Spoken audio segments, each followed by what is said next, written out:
नमो नारायण, जय महाकाल, जय मां बगलामुखी। सभी मेरे दर्शकों का बहुत बहुत स्वागत है। आशा करता हूं आप सभी लोग स्वस्थ होंगे, आपकी आध्यात्मिक उन्नति आगे बढ़ रही होगी। आज के मेरे वीडियो का टॉपिक है कि पूजा करते समय ये 5 गलतियां भूल कर भी मत करें, वरना आपको बहुत बड़ा इसका दंड उठाना पड़ जाएगा। आपको बहुत मानसिक परेशानियों के साथ जिंदगी में बहुत सारी समस्याएं आके घेर लेंगी। हमारे हिंदू धर्म में पूजा पाठ का एक विशेष महत्व है। पूजा पाठ से हमें शांति मिलती है। हमें ये लगता है कि कोई हमारे साथ है। मन को भी शांति मिलती है, शरीर को भी शांति मिलती है, हमारी आत्मा को भी सुकून और चैन मिलता है।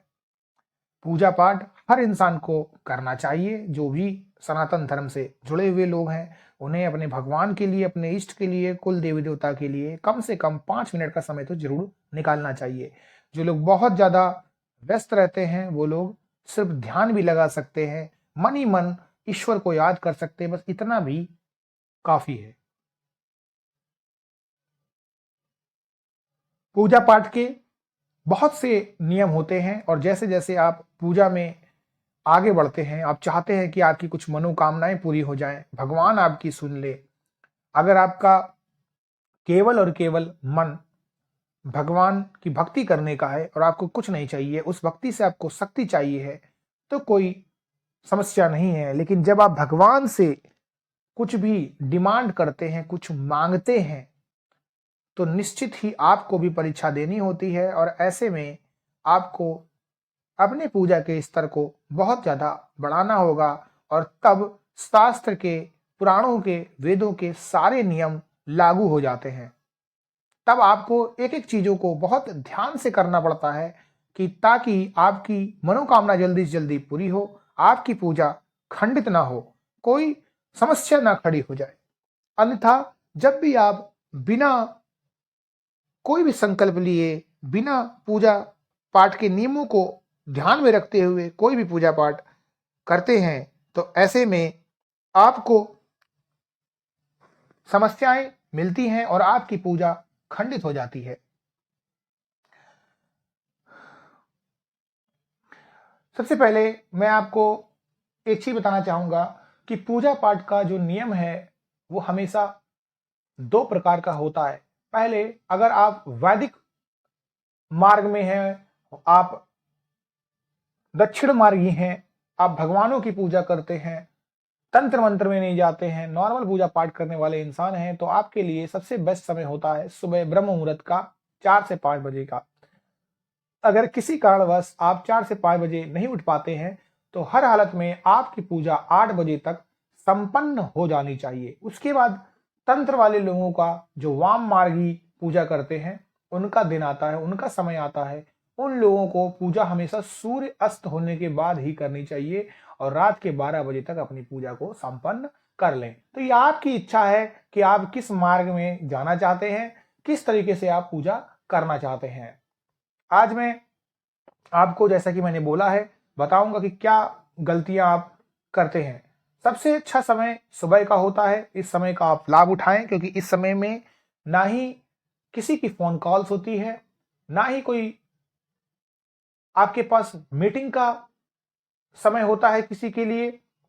इस समय में बहुत जल्दी आपको हर चीज याद भी होती है और खासकर विद्यार्थियों के लिए भी ये समय बहुत अच्छा होता है।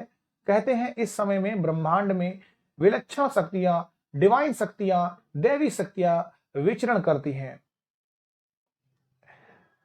दोपहर में आपको कभी भी पूजा पाठ नहीं करना चाहिए, क्योंकि इस समय राहु का काल होता है। यह पूजा पाठ फलदायी नहीं होता है। कारण यह भी कह सकते हैं कि दोपहर 12 बजे से 3 बजे के बीच में भगवान विश्राम करते हैं। इस समय की गई पूजा भगवान स्वीकार नहीं करते हैं।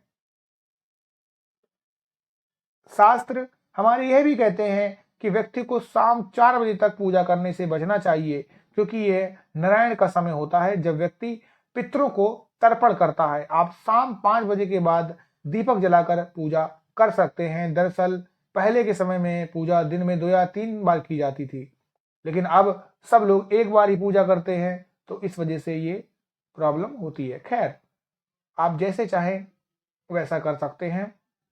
अभी मैं आपको बता रहा हूं पूजा के जरूरी नियम। एक एक करके मैं इन नियम को पढ़ता हूं, आप उसे ध्यान से समझिएगा। सबसे पहला, किसी भी देवी देवता या भगवान का पूजन करने से पहले स्नान किया जाता है। स्नान के पश्चात शांत मन से भगवान के सामने आसन पर बैठा जाता है। कुछ लोग पूजा करते समय डायरेक्ट जमीन पर बैठ जाते हैं। पूजा करते समय कभी भी डायरेक्ट जमीन पर नहीं बैठना चाहिए। जिस प्रकार आप भगवान को बैठने के लिए आसन देते हैं, ठीक उसी प्रकार आप भी स्वयं आसन पर बैठे। और हमारे शास्त्रों में ये बात कही गई है कि कंबल और कुश आसन के लिए सबसे सर्वश्रेष्ठ माने गए हैं। आपकी जो एनर्जी है शरीर से, जो मंत्रों के द्वारा निकलती है, वो जमीन में नहीं जा पाती है। इससे आपको ज्यादा से ज्यादा फायदा मिलता है। दूसरा पॉइंट, हमेशा सबसे पहले गणेश भगवान की आराधना करें। बिना गणपति की आराधना के कोई भी पूजा पाठ फलित नहीं होती है, क्योंकि वो प्रथम पूजनी के नाम से जाने जाते हैं। तो इसलिए हमेशा भगवान गणपति की पूजा करें। सबसे थर्ड पॉइंट, हमेशा धूप बत्ती का इस्तेमाल करें। ज्यादातर घरों में अगरबत्ती जलाई जाती है। अब तो कई लोग समझ भी रहे हैं, धीरे धीरे जागरूक हो रहे हैं। कभी भी अगरबत्ती का इस्तेमाल नहीं करनी चाहिए, क्योंकि अगरबत्ती में बांस की डंडी का इस्तेमाल किया जाता है। हमारे हिंदू शास्त्रों में पूजा में बांस का इस्तेमाल वर्जित है, इसलिए हमेशा पूजा में आप धूप का इस्तेमाल करें। चौथी बात, कुछ लोग पूजा करते समय सिर्फ धूप जलाते हैं, लेकिन ये गलत है। किसी भी देवी देवता की पूजा करने से पहले दीपक जलाना अनिवार्य माना गया है। ऐसी मान्यता है कि दीपक हमारे द्वारा चढ़ाए गए प्रसाद, धूप और अन्य कार्यों का साक्षी होता है।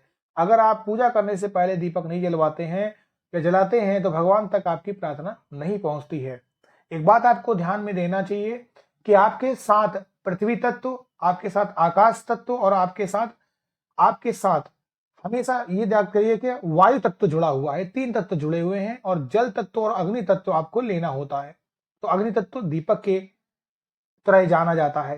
पांचवा, हमेशा शंख बजाएं। पूजा करने के बाद शंख या घंटी को आप जरूर बजाएं। ऐसी मान्यता है कि शंख बजाने से मन और घर स्वच्छ होते हैं। पूजा के आखिर में शंख बजाने से घर की नकारात्मक ऊर्जा बाहर आ जाती है।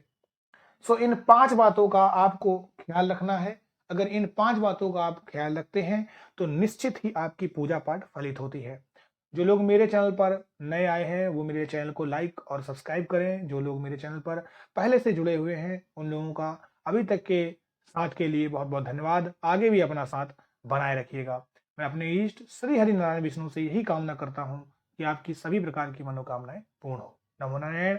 जय महाकाल। जय मां बगलामुखी।